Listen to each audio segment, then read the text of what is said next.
Let's see this question. Most of the organelle duplication occurs during. Question में ये बोल रहा है कि जो ऑर्गेनल्स की कॉपी बन रही है वो डुप्लीकेट हो रही है, वो कौन से फेज में यहाँ पर होती है.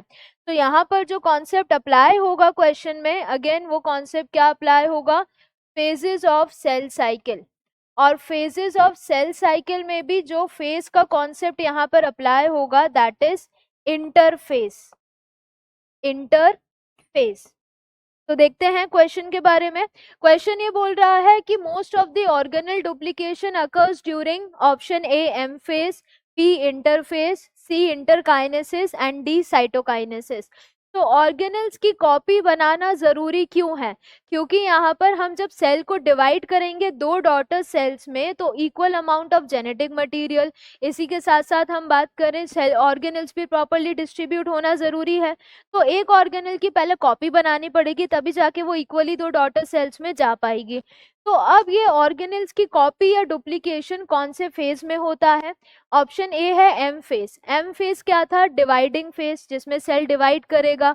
तो डिवाइडिंग फेज के टाइम पे ऑर्गेनल डुप्लीकेट नहीं होगी, हमें ऑर्गेनल्स को पहले ही डुप्लीकेट करना होगा एम फेज के पहले ही. और एम फेज के पहले कौन सा फेज होता है, इंटरफेज, जब सेल प्रॉपर्ली अपनी तैयारियां कर रहा होता है डिवीजन के लिए. तो यहाँ पर जो सेल साइकिल है, सेल साइकिल, ये सेल साइकिल डिवाइडेड होती है दो बेसिक फेजेस में.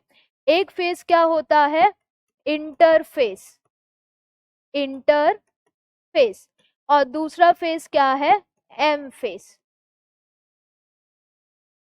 तो यहाँ पर जो इंटरफेस है, अगर हम बात करें इंटरफेस के बारे में, ये क्या है, प्रिपरेटरी फेज, जिसमें सेल अपने आप को रेडी कर रहा है ताकि वो एम फेज में जा सके. तो यही इंटरफेस है जिसमें एक्चुअल में क्या होगा, एक तो सेल ग्रोथ होगी, सेल ग्रोथ यहाँ पर देखी जाएगी. देन इसी के साथ साथ यहाँ पर डीएनए जो है वो रेप्लिकेट होगा, अपनी कॉपी बनाएगा, तो डीएनए रेप्लिकेशन भी इसमें होगा. देन इसी के साथ साथ और जो प्रोटीन्स रिक्वायर्ड हैं आगे एम फेज में सेल को डिवाइड करने के लिए, तो प्रोटीन्स भी यहाँ पर सिंथेसाइज होंगे. तो प्रोटीन एंड आरएनए सिंथेसिस भी यहाँ पर देखा जाएगा. इसी के साथ साथ क्योंकि ऑर्गेनल्स की कॉपी करके यहाँ पर इक्वली डॉटर सेल्स में डिवाइड करनी है, तो most of the organelle duplication भी किस में हो जाएगा, इंटरफेस में ही हो जाएगा, जिसमें ऑर्गेनल अपनी कॉपी बना लेगी. तो organelle duplication occurs in interphase, और एम फेज में एक्चुअल सेल डिवाइड कर जाएगा. तो most of the organelle duplication occurs during M phase, तो ये तो गलत हो गया. देन इंटरफेस, ये बिल्कुल सही है, तो करेक्ट आंसर है ऑप्शन बी. इंटरकाइनेसिस की अगर हम बात करें तो इंटरकाइनेसिस एक गैप है दो मियोसिस के बीच में. मियोसिस दो स्टेजेस में होता है, मियोसिस 1 और मियोसिस 2. तो मियोसिस 1 के बाद जब मियोसिस 2 में जाना होता है तो बीच में एक शॉर्ट इंटरवल जो है उसको क्या बोला जा रहा है, इंटरकाइनेसिस. और साइटोकाइनेसिस क्या है, साइटोप्लाज्मिक डिवीजन. तो अगर हम यहाँ पर इंटरकाइनेसिस की बात करें, इंटरकाइनेसिस,